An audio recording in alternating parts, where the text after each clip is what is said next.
Madame la Présidente, Monsieur le ministre de l'Europe et des Affaires étrangères, la situation à Gaza est d'une gravité extrême. Depuis le début de la guerre provoquée par les attaques terroristes du 7 octobre, 6% de la population n'est plus à Gaza, contraints à l'exil, tués ou portés disparus.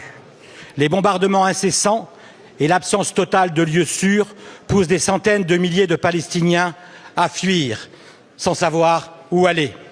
La crise alimentaire est sans précédent, les marchés sont vides, la famine menace et l'aide humanitaire entravée par le blocus ne parvient plus à résoudre les problèmes vitaux.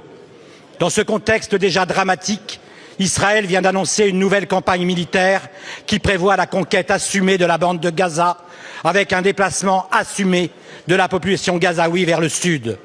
Des dizaines de milliers de réservistes vont être mobilisés afin de mener à bien ce plan macabre. Et ce plan qui obère peut-être pour des décennies la paix. Rien ne peut justifier de tels actes. Rien. Face à cette situation inacceptable, la France doit porter une voix forte. Elle doit permettre un cessez-le-feu et l'accès sans entrave à l'aide humanitaire. Le président Emmanuel Macron a réaffirmé l'engagement de notre pays pour une solution politique durable.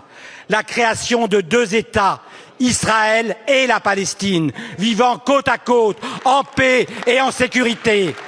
Il souhaite ouvrir la voie à une possible reconnaissance de l'État palestinien dès le mois de juin, lors d'une conférence internationale coprésidée par l'Arabie saoudite et l'ONU. Monsieur le ministre, quelle initiative concrète le gouvernement entend-il prendre pour garantir la protection des civils, l'acheminement de la nourriture et des secours à Gaza, la libération des otages et la mise en œuvre effective de la solution à 2 États telle que portée par le président de la République?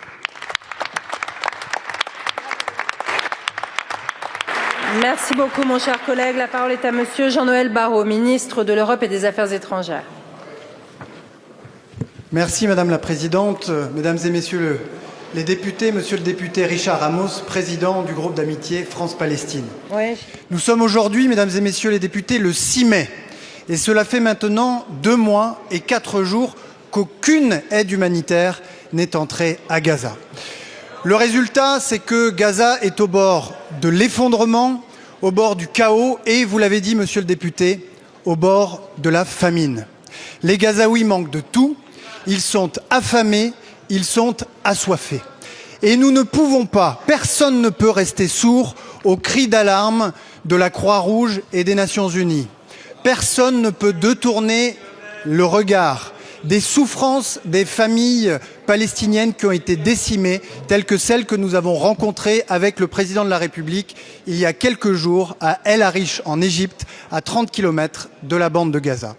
Et c'est pourquoi la France inlassablement appelle, comme vous l'avez fait, à un cessez-le-feu immédiat, à l'accès sans délai et sans entrave de l'aide humanitaire à Gaza et à la libération immédiate de tous les otages du Hamas qui doit être désarmé pour qu'un avenir politique puisse se dessiner pour la Palestine comme pour Israël. Parce que oui, au-delà de l'urgence, au-delà des dénonciations et des condamnations, la France entend œuvrer activement à une solution politique, une solution à 2 États seuls susceptibles de ramener la paix et la stabilité dans la région et à répondre à l'aspiration légitime des Israéliens comme des Palestiniens à vivre en sécurité.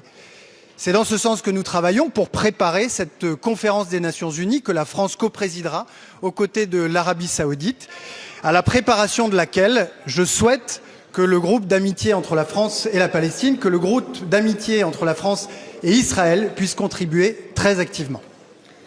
Merci beaucoup, monsieur le ministre.